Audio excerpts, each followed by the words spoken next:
Bonjour à tous, donc dans cette vidéo nous allons voir comment installer les différents outils dont nous aurons besoin pour la série. C'est parti. Alors vous allez voir que les différents outils que nous allons utiliser sont en fait très simples. Nous aurons besoin simplement de Node, donc nous aurons besoin de la version LTS, donc c'est la Long Term Support, donc elle change au fur et à mesure du temps, c'est pour ça que je ne mets pas de version spécifique ici. Prenez simplement toujours la version LTS. Évidemment on va voir comment l'installer dans un instant. On aura besoin aussi de Yarn parce que je n'aime pas npm, donc j'utiliserai Yarn.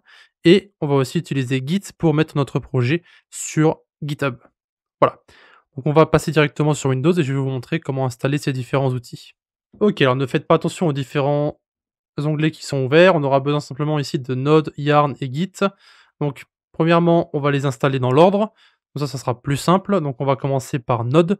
Donc ici vous avez nodejs.org/fr. Donc encore une fois, ça dépend de la version que vous aurez. Donc moi j'ai la version 10.16, mais vous c'est possible que vous soyez à la version 12 ou voire beaucoup plus, hein. Donc prenez toujours la dernière version qui est disponible, mais prenez toujours la version LTS. Voilà. Donc c'est recommandé pour la plupart des utilisateurs, ce qui est sûrement votre cas. Du coup, vous téléchargez ici, vous appuyez sur le bouton, rien d'autre à faire.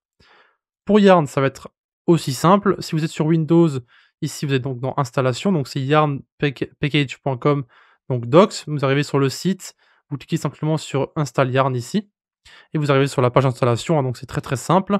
Vous avez ici Windows stable, donc encore une fois prenez la dernière version stable, elle pourrait être différente de la mienne. Ensuite appuyez sur download installer ici, encore une fois très simple, simplement un bouton à appuyer. Et pour ce qui est Git, donc gitscm.com, vous avez ici simplement le bouton dans l'écran, donc download pour Windows. Encore une fois, la version pourra être différente de celle que moi j'utilise maintenant.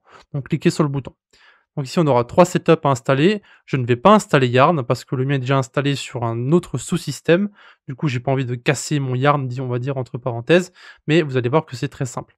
Du coup, ici vous allez dans vos setups, vous avez vos 3 setups, vous avez Git, Node et Yarn. Donc on va commencer par installer Node, simplement double-cliquer dessus, vous allez voir que ça va être très rapide. Vous faites Next, vous faites donc moi il est déjà installé. Apparemment, donc appuyez simplement sur Next, Next, Next, vous n'avez absolument rien d'autre à faire. Voilà, je vais le laisser pour le moment, j'ai pas envie de le désinstaller. Et vous avez donc enfin Git, donc si vous double-cliquez sur Git, donc celui-là par contre je vais vous montrer ce qu'il faut cocher parce que ça va être un peu plus complexe. Vous appuyez sur Next, Next, pour l'instant rien de très compliqué.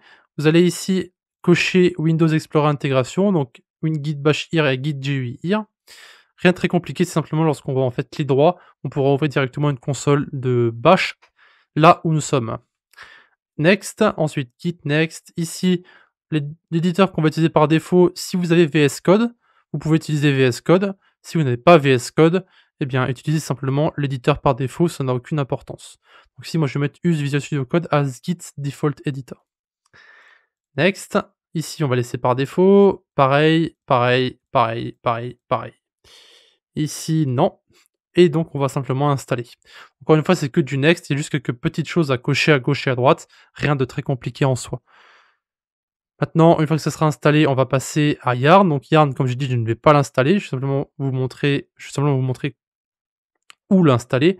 Mais encore une fois, c'est simplement un next, next, next. Donc rien d'incroyable. Voilà. Maintenant, donc on a les 3 logiciels qui sont installés, donc normalement ça devrait marcher. Donc pour vérifier, ça va être très simple, vous allez voir. Donc on va faire simplement un clic droit. Vous avez ici Git Bash here, donc ça va en fait ouvrir la console bash de Git. Voilà. Maintenant vous allez faire node-v, qui va en fait montrer la version de Node que vous avez. Donc si vous avez installé la 10.16, ça montrera ici 10.16. Et vous avez ensuite yarn-version, qui va ici montrer la version que vous utilisez. Encore une fois, moi j'utilise sur un sous-système, pardon. Du coup, le mien est installé autre part. Mais vous, si vous marquez yarn-version et que vous avez bien installé yarn, vous devriez logiquement avoir une version 1.16. Donc évidemment, ça dépend de la version que vous avez téléchargée. Maintenant, on va aller directement dans projet, donc vous créez un dossier, aucune importance. Vous allez faire, donc ça dépend comment vous allez ouvrir votre éditeur de code, hein. Moi j'ai VS Code encore une fois, vous pouvez très bien l'utiliser. Encore une fois, ça dépend de ce que vous voulez faire, mais je vais vous montrer comment installer mes paramètres avec VS Code. Donc vous faites clic droit, Open with Code, ça va ouvrir ici un projet qui sera vide, qu'on va remplir dans la vidéo d'après. Mais pour installer mon thème, Vous allez faire ici, une fois que vous êtes dans VS Code, donc vous aurez évidemment l'éditeur par défaut. Vous faites CTRL, SHIFT et X. Vous allez ici être dans les différentes extensions. Vous marquez ici Get Coding Knowledge, d'accord? Et vous aurez donc mon thème et mon extension pack, pardon. Donc vous cliquez sur X, donc ici Extension Pack. Vous allez voir ici, vous avez plusieurs packs que moi j'utilise. Donc vous cliquez ici sur Installer, donc il y aura marqué Install, et ça va en fait télécharger tous les packs que moi j'utilise. Donc vous avez mon thème d'icône, vous avez les différents thèmes que j'utilise, donc Guides, Bracket, Prettier, Signature, etc., etc., etc. Et donc vous aurez exactement la même chose que moi. Bien sûr, il va falloir que vous copiez les différents paramètres utilisateurs, donc ça c'est beaucoup plus bas.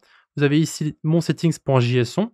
Donc pour l'ouvrir, c'est très simple, vous faites soit F1, d'accord, soit CTRL-SHIFT-TP pour ouvrir en fait la console, pour ouvrir en fait nos différents paramètres.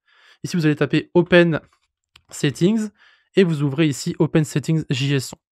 D'accord? Vous avez ici vos différents paramètres, donc vous n'avez rien logiquement, mais vous pouvez simplement aller dans mon Action Pack ici, vous descendez et vous allez en fait copier tout ce qui se trouve ici. Donc de tout en bas jusque tout en haut. Donc vous faites un gros CTRL-C ici, vous allez faire un CTRL-V et logiquement, ça devrait directement récupérer les différentes polices.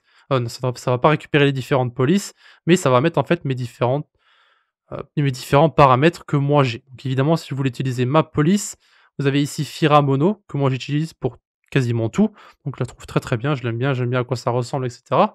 Et si vous voulez la télécharger, il me semble que j'ai mis un lien ici. Donc vous avez Fonts.